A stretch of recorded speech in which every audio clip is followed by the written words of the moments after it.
기란 여아림 사람들이 와서 여호와의 궤를 옮겨 산에 사는 아비나답의 집에 들여놓고 그의 아들 엘리야사를 거룩하게 구별하여 여호와의 궤를 지키게 하였더니 궤가 기란 여아림에 들어간 날부터 20년 동안 오래 있은지라. 이스라엘 온 족속이 여호와를 사모하니라. 사무엘이 이스라엘 온 족속에게 말하여 이르되 만일 너희가 전심으로 여호와께 돌아오려거든 이방 신들과 아스다롯을 너희 중에서 제거하고 너희 마음을 여호와께로 향하여 그만을 섬기라. 그리하면 너희를 블레셋 사람의 손에서 건져 내시리라. 이에 이스라엘 자손이 바알들과 아스타롯을 제거하고 여호와만 섬기니라.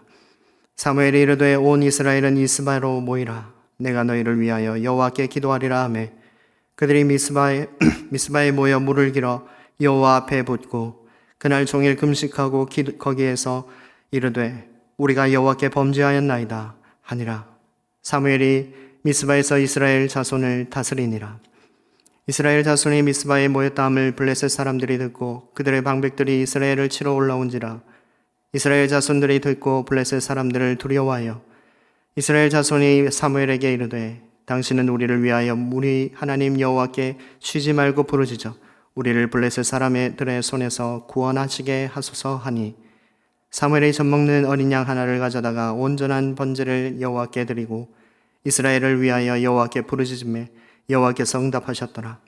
사무엘이 번제를 드릴 때에 블레셋 사람이 이스라엘과 싸우려고 가까이 오매 그날에 여호와께서 블레셋 사람에게 큰 우레를 발하여 그들을 어지럽게 하시니 그들이 이스라엘 앞에 패한지라. 이스라엘 사람들이 미스바에서 나가서 블레셋 사람들을 추격하여 벳갈 아래에 이르기까지 쳤더라.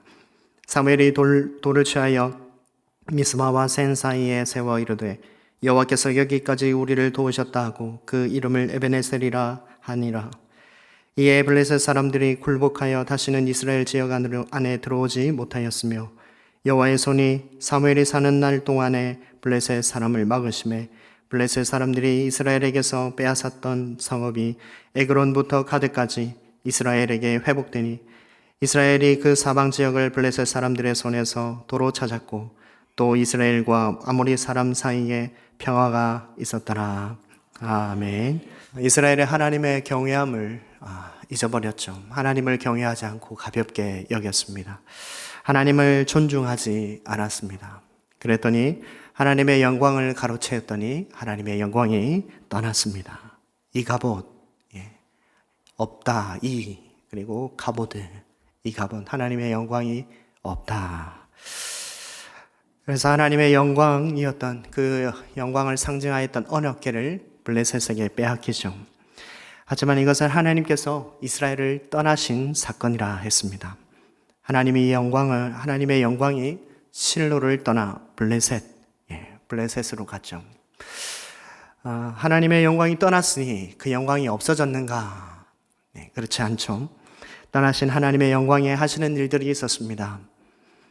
블레셋을 심판하시죠. 대적을 물리치십니다. 블레셋에게 하나님의 손이 엄중히 나타나셔서 그들을 멸하시고 심판하십니다. 독종으로 엄정히 임하셔서 항복을 받아내었습니다. 블레셋 사람들이 하나님께 영광을 돌리게 되죠. 항복 선언입니다. 블레셋은 하나님이 거하실 곳이 되지 못합니다. 그래서 하나님은 다시 그들을 심판하고 이스라엘로 돌아오시는 내용이 사무엘상에 기록되어 있습니다. 오늘은 이스라엘로 돌아오시는 하나님 두 번째, 자기 백성의 회개함으로 돌아오십니다. 회개함으로 돌아오십니다. 이런 주제로 말씀을 드리고자 합니다. 하나님께서 결국 이스라엘로 돌아오시긴 하지만 완전히 돌아오시지는 못합니다. 왜냐하면 돌아와도 이스라엘 백성들이 아직 하나님을 온전히 믿지 못하고 원하고 있지 못하고 있기 때문입니다. 그래서 하나님의 집이 세워질 때까지 임시 거처에 머무시죠. 베세메스에 머물렀다가 그곳 사람들도 하나님을 경외하지 못하고 궤를 들여다보죠. 그러다 많은 사람들이 죽게 됩니다. 그리고 오늘 읽었던 본문 1절에 보면 기럇 여아림이라는 곳에 가시죠. 1절에 기란 여아림 사람들이 와서 여호와의 궤를 옮겨 산에 사는 아비나답의 집에 들여놓고 그의 아들 엘리야사를 거룩하게 구별하여 여호와의 궤를 지키게 하였다. 기랏 여아림이라는 곳에 와서 아비나답의 집에 들어가십니다. 이 기란 여아림은 예루살렘 서쪽으로 한 11km 떨어진 곳입니다. 원래 유다 지파의 땅이었다가 베냐민 지파에 재분배된 땅입니다. 이스라엘 땅이죠. 하나님의 언약궤가 이스라엘로 돌아왔지만 그 궤를 20년 동안 방치하게 됩니다. 2절에 보면 궤가 기란 여아림에 들어간 날부터 20년 동안 오래 있은지라 이스라엘 족속이 여호와를 사모하니라. 궤가 기란 여아림에 들어간 날부터 20년 동안 그곳에 있습니다. 이스라엘 백성들이 궤를 방치한 것이죠. 왜냐하면 아직 그들은 바알과 아스타롯을 동시에 섬기고 있었기 때문입니다. 이러한 상황에 블레셋의 억압과 압제가 더욱 심해집니다.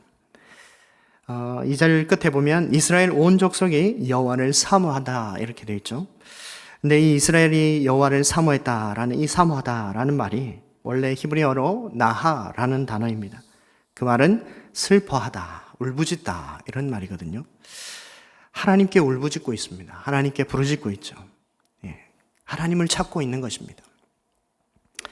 여러분 사사 삼손 때에 이스라엘은 블레셋의 압제에 있었지만 부르짖음이 없었습니다. 하나님께 부르짖고 기도하는 사람이 없었어요. 부르짖음이 없는 상황에서 하나님이 이스라엘을 구원하지 않습니다. 물론 사사 삼손을 통해서 구원을 시작하기는 하셨죠. 그러나 부르짖음이 없는 이스라엘 백성들이 사사 삼손을 따르지 않았던 것이죠. 하나님이 세우신 사사를 따르지 않으니 블레셋에게 완전한 구원을 얻을 수가 없었던 것입니다. 그러나 오늘 이 사무엘상 7장에 와서 그들이 여호와께 부르짖고 있습니다. 울부짖고 있습니다. 이제 하나님께서 사무엘을 보내어서 일을 행하십니다. 3절 말씀입니다. 사무엘이 이스라엘 온 족속에게 말하여 이르되 만일 너희가 전심으로 여호와께 돌아오려거든 이방 신들과 아스타롯을 너희 중에서 제거하고 너희 마음을 여호와께로 향하여 그만을 섬기라. 그리하면 너희를 블레셋 사람의 손에서 건져내시리라. 사무엘이 뭐라고 하느냐? 너희가 전심으로 여호와께 돌아오려거든. 전심으로, 이 뜻은 온 마음을 다해서, 모든 마음을 다해서, 너희의 모든 의지를 다해서 여호와께 돌아와야 한다라고 말하고 있죠. 그동안 이스라엘 백성들은 마음이 여기저기 흩어져 있었습니다. 그들은 하나님을 섬기기도 하고 바알도 섬기고 이스라엘도 아스타롯도 섬겼던 모든 신들을 다 섬겼던 그런 상황이었습니다. 왜 그들이 바알과 아스타롯을 겸하여 섬겼는가? 바알과 아스타롯은 농사를 위한 신으로 믿고 있었습니다. 그들은 가나안 땅을 분배받고 농사를 짓고 살아야 했습니다. 그런데 그들은 농사를 배운 적이 없었죠. 그래서 그 땅에 남아 있었던 가나안 사람들에게 농사법을 배우기 시작했던 것입니다. 그렇다 보니 가나안 사람들이 섬기는 이방 신들에게 제사를 해야 비도 내리고 농사가 잘 된다라는 것을 전수받게 됩니다. 그래서 하나님을 섬기면서도 먹고 살기 위해서는 바알과 아스타롯을 겸하여 섬기는 이상한 신앙이 되어 버렸던 것이죠. 여러분 사실 비를 누가 주십니까? 하나님이 주시죠. 누가 곡식을 자라게 하십니까? 하나님이 자라게 하시죠. 이스라엘 백성들은 그 사실을 믿지 못했습니다. 하나님이 주신 약속의 말씀을 까마득하게 잊어버렸어요.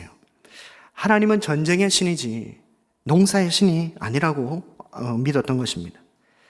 여러분 하나님께서 분명히 신명기 말씀에 모세를 통해서 주신 약속의 말씀이 있습니다. 신명기 21장 13절에서 14절 말씀 우리 같이 천천히 읽어보도록 하겠습니다. 같이 시작. 내가 오늘 너희에게 명하는 내 명령을 너희가 만일 청종하고 너희의 하나님 여호와를 사랑하여 마음을 다하고 뜻을 다하여 섬기며 여호와께서 너희의 땅에 이른 비 늦은 비를 적당한 때에 내리시리니 너희가 곡식과 포도주와 기름을 얻을 것이요 또 가축을 위하여 들에 풀이 나게 하시리니 내가 먹고 배부를 것이라. 너희는 스스로 삼가라. 두렵건대 마음에 미혹하여 돌이켜 다른 신들을 섬기며 그것에게 절함으로 여호와께서 너희에게 진노하사 하늘을 닫아 비를 내리지 아니하여 땅이 소산을 내지 않게 하심으로 너희가 여호와께서 주신 아름다운 땅에서 속히 멸망할까 하노라. 아멘. 하나님의 명령을 청종하고 하나님을 사랑하고 마음을 다해서 사랑하고 섬기면 하나님께서 이른 비 늦은 비를 적당한 때에 내려주시겠다고 이미 약속을 주셨습니다. 그럼에도 불구하고 그들은 그 말씀을 다 잊어버렸던 것이죠. 비를 적당한 때에 내려주시는 하나님을 잊어버리고 그 땅에서 믿고 있었던 우상 바알과 아스타롯을 믿었던 것입니다. 이제 그들은 블레셋으로부터 약탈과 압제로 인해서 고통을 받고 이제 하나님을 온전히 찾고자 합니다. 4절에 이에 이스라엘 자손이 바알들과 아스타롯을 제거하고 여호와만 섬기니라. 그들에게 있었던 우상을 다 제거하고 여호와만 섬기기로 합니다. 여러분, 여기까지 오는데 얼마나 많은 시간들이 걸렸는지 아십니까? 하나님 앞에 수많은 적들의 손에 죽임을 당했고 빼앗기고 괴로움을 당하고 고통을 당해서 드디어 이제 회개의 문이 열리기 시작하고 있는 것입니다. 하나님은 끝내 자기 백성들을 돌아오도록 섭리하셨고 기다려 주셨던 것입니다. 하나님의 은혜가 여기에서 나타나는 것이죠. 여기 계신 많은 성도님들도 마찬가지일 것입니다. 하나님께서 여러분들이 여기까지 오도록 얼마나 많은 일들을 여러분의 삶에 행하셨습니까? 그것을 각자가 제일 잘 아실 것입니다. 나 한 사람 구원하기 위해서 얼마나 많은 시간을 그리고 노력을 많은 돈을 다 들여서 그 많은 일들을 행하셨는지 뒤돌아보면 모든 것이 다 하나님의 은혜였음을 고백하지 않을 수 없는 것이죠. 모든 것이 하나님이 하셨습니다. 이 고백이 나오는 줄 믿습니다. 사무엘은 온 이스라엘을 미스바로 이제 부르고 있습니다. 왜 미스바로 모이게 하는가? 5절 말씀에 사무엘이 이르되 온 이스라엘은 미스바로 모이라. 내가 너희를 위하여 여호와께 기도하리라 하며. 내가 너희를 위하여 기도하리라. 누가 기도한다는 말이죠? 사무엘이 이스라엘을 위하여 여호와께 기도한다라고 하고 있습니다. 미스바 회개 운동이라 일컬어지는 오늘 이 본문은 이스라엘 백성들이 자발적으로 스스로 회개 운동을 일으킨 것이 아니다라는 것이죠. 회개 운동이 어떻게 일어나고 있습니까? 이스라엘 백성들이 기도합시다 라고 해서 일어난 것이 아니라 사무엘이 기도함으로 시작하고 있는 것이죠. 이것이 무엇을 의미합니까? 사무엘의 중보 사역을 말하고 있는 것입니다. 여러분, 우리는 사무엘을 중보자로 보아야 합니다. 성경의 인물을 어떻게 보느냐, 그것이 성경 해석에 아주 중요한 역할을 합니다. 여러분, 사무엘은 선지자이자 제사장이자 왕의 역할을 하는 사사입니다. 6절 말씀 끝에 보면 사무엘이 미스바에서 이스라엘 자손을 다스리니라 라고 되어 있죠. 다스리다 라는 이 단어가 사사들에게 쓰여졌던 단어입니다. 바로 통치하다, 재판하다 그런 단어이거든요. 사무엘은 이스라엘의 마지막 사사이죠. 중보자라는 것입니다. 여러분, 하나님께서 이스라엘에게 말씀하시고 명령을 내리실 때는 반드시 중보자를 통해서 하십니다. 하나님이 직접 나타나셔서 일일이 한 사람 한 사람에게 말씀하시는 것이 아닙니다. 여러분, 아담 중보자로 봐야 됩니다. 노아, 아브라함, 이삭, 야곱, 요셉, 모세, 여호수아, 이 모든 사람들이 중보자입니다. 사사기에 나오는 사사들도 중보자입니다.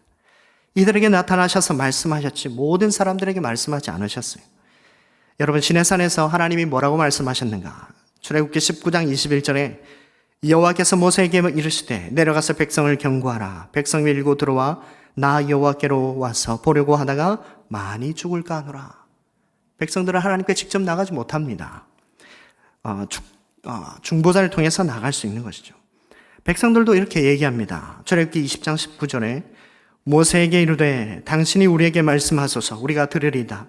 하나님이 우리에게 말씀하시지 말게 하소서 우리가 죽을까 하나이다. 백성들이 직접 하나님 앞에 나가지 못하게 합니다. 왜냐하면 죽을 것 같거든요.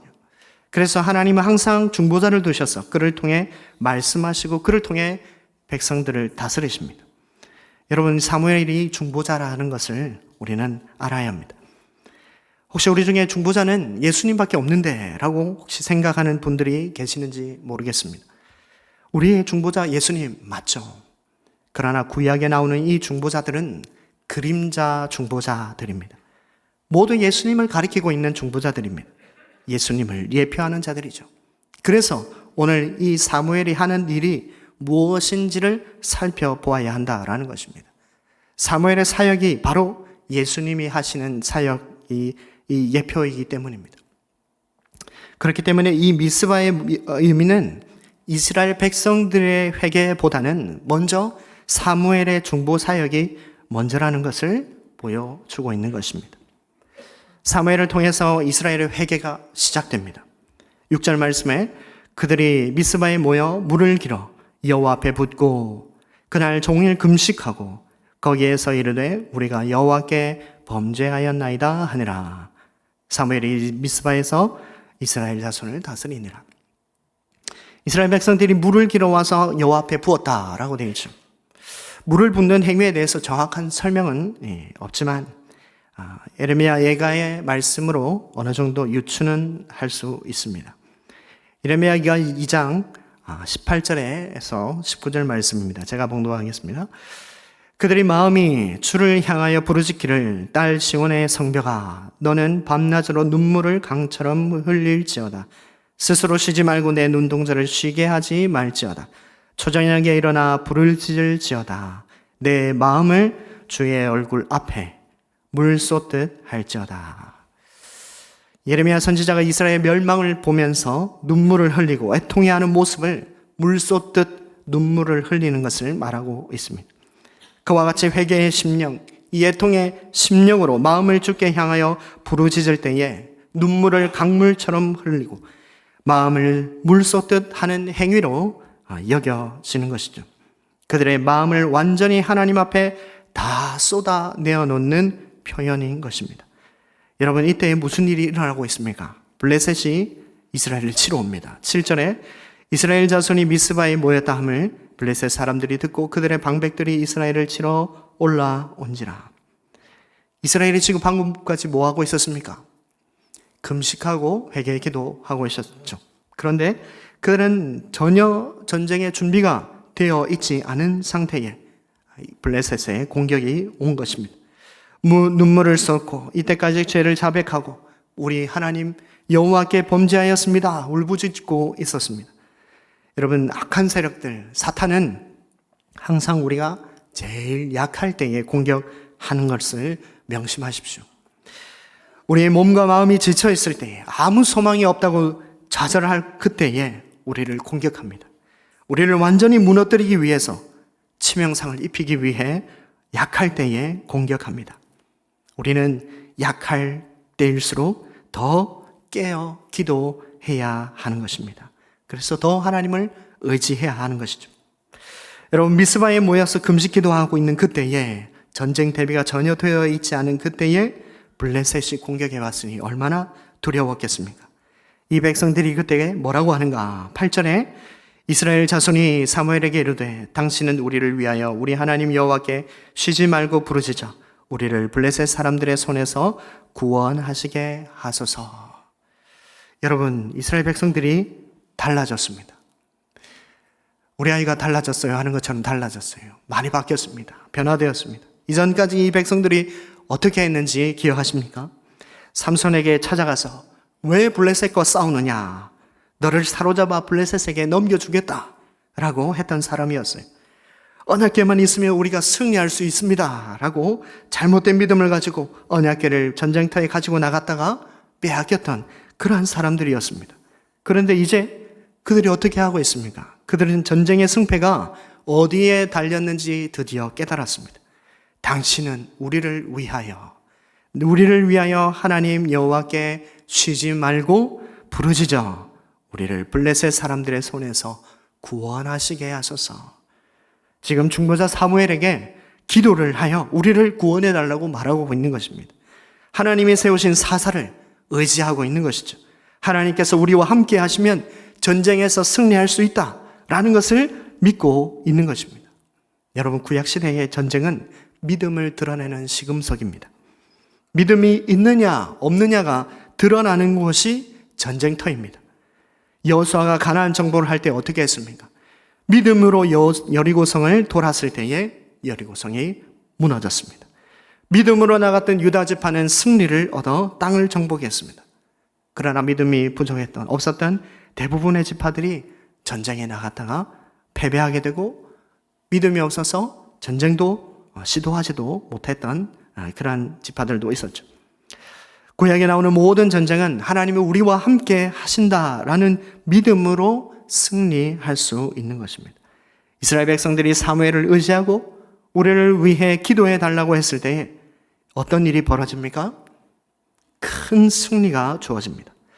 사무엘이 젖먹는 어린 양 하나를 번제로 드리고 여호와께 부르짖을 때에 하나님께서 들으시고 응답해 주십니다. 블레셋 사람들이 이스라엘과 싸우려고 가까이 오는데 하나님께서 블레셋 사람에게 큰 우레를 바라여 그들을 어지럽게 만들어서 전쟁에서 패하게 하시죠. 그리고 11절에 이스라엘 사람들이 미스바에서 나가서 블레셋 사람들을 추격하여 뱃갈 아래에 이르기까지 쳤더라. 여러분, 삼손 이후로 블레셋에게 싸워서 이겨본 적이 없던 사람들입니다. 그러나 그들이 마음을 물과 같이 쏟았을 때 하나님 앞에 우리가 범죄하였습니다 회개하고 부르짖고 사무엘을 의지하여 하나님을 바라보았을 때에 하나님께서 그들의 대적을 물리치시고 큰 승리를 주신다라는 것을 오늘 말씀을 통해서 우리에게 주고 있는 것입니다. 하나님께서 어떤 방식으로 그들을 구원하십니까? 사무엘의 기도로 시작하여 이스라엘의 회개로 자기 백성에게 응답하시고 승리를 주신다라는 것을 보여주고 있는 것입니다. 바로 중보자를 통해 주시는 구원의 이야기가 오늘 이 본문의 이야기다라는 것입니다. 출애굽기 23장 22절에 내가 그의 목소리를 잘 청종하고 내 모든 말대로 행하면 내가 내 원수에게 원수가 되고 내 대적에게 대적이 될지라. 하나님의 말씀에 청종하는 자에게 하나님이 승리를 주겠다. 너의 대적이 내 대적이 되고 너의 원수가 내 대적이 될 것이다. 그래서 내가 대신 싸울 것이라 그것을 약속해 주셨습니다. 그 약속대로 블레셋을 이기게 해 주셨던 것이죠. 더 나아가서 땅이 회복되는 이야기가 나옵니다. 14절에 함께 읽겠습니다. 같이 시작. 이스라엘에게서 빼앗았던 성읍이 에그론부터 가데까지 이스라엘에게 회복되니 이스라엘이 그 사방 지역을 블레셋 사람들의 손에서 도로 찾았고 또 이스라엘과 아모리 사람 사이에 평화가 있었더라. 아멘. 블레셋 사람들에게 빼앗긴 성읍까지 다시 되찾아오게 됩니다. 하나님을 의지 않고 우상을 섬겼던 이스라엘 백성들이 땅도 빼앗겼었는데 이제는 하나님을 찾고 하나님께 돌아왔더니 땅까지 회복시켜 주십니다. 또 어떤 일이 일어나는가? 우리가 읽지는 않았지만 15절과 17절까지 같이 읽어보도록 하겠습니다. 15절에서 17절입니다. 시작. 이스라엘을 다스렸으니 해마다 베델과 길갈과 미스바로 순회하여 모든 곳에서 이스라엘을 다스렸고 라마로 돌아왔으니 이는 거기에 자기 집이 있음이니라. 거기서도 이스라엘을 다스렸으며 또 거기에 여호와를 위하여 제단을 쌓았더라. 라마의 여호와를 위한 제단이 세워집니다. 그곳에서 하나님께 제사를 드렸단 말이죠. 하나님과의 교제가 회복되었다라는 말입니다. 이제 사무엘을 통해서 이스라엘의 회복이 일어나게 될 것을 보여주고 있는 것입니다. 하나님께서 이스라엘로 돌아오셨다라는 것을 보여주고 있는 것이죠. 이스라엘의 범죄로 떠나가셨던 하나님이 어떻게 다시 돌아오는가? 지난 수요 설교와 또 오늘 이 설교를 통해서 우리가 들었습니다. 대적을 심판하시고 승리를 얻어서 돌아오셨죠. 그러나 아직 백성이 준비가 되어 있지 않았습니다. 20년이 지난 후에 백성의 부르짖음, 울부짖는 기도의 소리가 있을 때에 하나님은 사무엘을 통해 기도하게 하시고 회개하게 하셔서 이스라엘로 돌아오시는 것을 우리가 봅니다. 여러분, 우리가 의지해야 할 중보자는 누구이십니까? 예수 그리스도이죠. 예수님을 의지하지 않고서는 하나님께로 돌아갈 수가 없고 하나님도 우리에게 찾아오시지 않는다라는 말입니다. 사무엘이 내가 너희를 위하여 여호와께 기도하리라 했던 것처럼 예수님께서 우리를 위하여 기도하고 계십니다. 지금 하나님 보좌 우편에서 여전히 우리를 위하여 간구하고 계심을 믿습니다. 예수님의 기도 없이는 우리는 하나님께로 나아갈 수도 없고 살아갈 수 없는 것을 믿으시길 바랍니다. 예수님의 간구가 있기에 우리에게 소망이 있는 것입니다. 주 널 위해 비네 주 널 위해 비네 주 널 위해 비네 항상 비시네. 이 찬송가처럼 우리 예수님께서 저와 여러분을 위하여 오늘도 지금도 간구하고 계십니다. 그 기도가 있기에 오늘도 우리가 회개할 수 있고 그 기도가 있기에 그 회개로 하나님께 다시 나아갈 줄 믿으시기를 바랍니다. 여러분, 한 가지 이야기하고 마치려고 합니다. 며칠 전에 있었던 일입니다. 매일 전도를 나갔을 때인데 어떤 중년의 한 남자분이 저에게 뚜벅뚜벅 걸어오시더니 전도사님입니까? 목사님입니까? 묻습니다. 그래서 목사입니다. 그랬더니 요즘 교회에서 설교하는 전하는 핵심 메시지가 뭡니까? 그렇게 물어봅니다. 너무 황당해서 너무 주제가 방대해서 한마디로 말씀드리기가 어렵습니다. 그렇게 얘기했죠. 근데 갑자기 지금은 계시록에 제 대7년 환란 때라고 휴거가 있을 것인데 왜 회개를 선포해야 되는데 그러지 않고 있냐고. 한국교회가 너무 타락하고 이제는 번영신학이 판치고 돈과 세상에 물들어 있어서 사람들 듣기 좋아하는 소리만 설교로 한다. 썩어 빠진 목사들이 너무 많다. 그렇게 막 뭐라는 거예요, 저한테. 저보고 하는 말인 것 같아요. 그래서 제가 약간 흥분했습니다. 격양된 목소리로 한국 전체를 다, 한국교회 전체를 다 보셨냐고. 모든 목사님들의 다 설교를 다 들어보셨냐고. 막 그랬더니, 다 들어볼 필요도 없고, 대형교회 목사님들 이야기를 다 들어서 작은 교회도 다 똑같다고 그렇게 막 얘기를 하시는 거예요. 회개를 선포해야 되는데 주님이 재림하실 것인데 회개를 선포하지 않는다고 막 뭐라 하시는 거죠. 오랫동안 대화를 막 나눴어요. 처음엔 한국교회를 너무 일반화시켜서 너무 악하게 비판하는 것 같아가지고 그런 말을 하긴 했지만 그래도 회개에 대한 마음은 저에게도 있기 때문에 회개를 설교해야 된다는 것은 동의가 되었었습니다. 그런데 차츰 대화를 하다 보니까 결국엔 이단이더라고요. 인터넷에서 떠도는 그런 사람들이 있는데 요한계시록에 나오는 두 중인의 한 사람이 그분이라면서 막 이단이더라고요. 그래서 더 이상 대화하지 않았습니다. 해도 들으려고 하지 않고 성경 해석에 대해서 설명을 해줘도 자기 멋대로 해석을 하고 있기 때문에 굳이 계속해서 이야기할 필요가 없었습니다. 제가 왜 이야기를 하느냐 하면 이단들도 회개를 말하고 있다라고 하는 것입니다. 이단들도 회개를 외치고 있습니다. 그분이 말한 부분이 어느 정도 맞는 게 있어요. 정말 말씀이 아닌 것을 설교하는 분들이 있기 때문에 회개가 또 사라진 시대이기 때문에 그런 말들이 어느 정도는 맞습니다. 요즘 회개하는 사람들이 많지 않습니다. 별로 회개할 게 없다고 말하는 분들도 있습니다. 여러분, 회개할 게 없다고 말하는 것 그 자체가 죄인이라는 반증이죠. 난 회개할 게 없다. 난 별로 잘못한 게 없다. 라고 말하는 분들이 제일 악한 사람들입니다. 이 시대에 진짜 회개가 없어지고 있습니다. 하나님 앞에 물 쏟듯 자기의 마음을 쏟고 기도하고 하나님 앞에 울부짖는 사람들이 그런 기도가 사라지고 있습니다.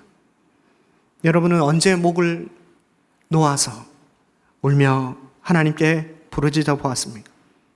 여러분 최근에 눈물을 쏟으며 언제 기도해 보셨습니까? 언제 주님 앞에 마음을 물쏟듯 쏟아내고 기도해 보셨습니까? 여러분, 회개가 능력입니다. 회개가 능력입니다. 회개가 능력입니다. 여러분, 회개가 주님과의 관계를 회복하는 가장 중요한 열쇠입니다. 진정한 회개가 없이는 하나님께 돌아가지 못합니다. 하나님께서 돌아오시지도 않습니다. 오늘 말씀처럼 여러분, 회개가 저절로 일어나지 않습니다. 회개가 우리가 한다고 해서 그렇게 잘 되지 않습니다. 오늘 말씀을 보니 사무엘이 백성을 위하여 기도할 때에, 사무엘을 의지할 때의 회개 운동이 일어났죠. 오늘도 마찬가지입니다. 예수님이 우리를 위하여 기도하고 계시고 그 예수님을 의지해야 회개의 기도가 터져 나오는 것입니다. 세상의 것을 의지할 것이 아니라 예수님을 의지해야 회개의 기도가 나오는 것입니다. 여러분의 기도에 회개 기도가 없다면 내가 예수님을 의지하지 않고 있다라는 증거입니다. 예수님을 의지하면 의지할수록 우리 예수님의 십자가를 바라보게 됩니다. 예수님이 십자가를 왜 지셨습니까? 우리의 죄 때문에 십자가를 지셨죠. 예수님을 의지한다고 말하는 것은 내가 죄인이다라는 것을 고백하는 것입니다. 내 죄는 예수님이 아니고서는 용서받을 수 없습니다. 이 고백이 우리에게 있어야 하는 것입니다. 그러므로 우리가 예수님을 더 의지해야 우리가 죄인임을 고백하는 것이 되고 그 고백이 곧 회개로 이어지게 되는 것입니다. 사랑하는 모두민족교회 성도 여러분, 우리 예수님을 의지하기를 바랍니다. 진정으로 예수님을 의지하기를 바랍니다. 그리하여 우리 교회 안에 회개의 기도 소리가 가득 채워지기를 바랍니다. 하나님께 진정으로 돌아가는 회개의 눈물이 흐르는 곳이 되기를 간절히 바랍니다. 진정한 회개로 하나님과의 관계가 회복되고 미스바의 구원과 회복의 은혜가 흘러 넘치는 우리 교회가 되기를 주님의 이름으로 축원합니다. 아멘.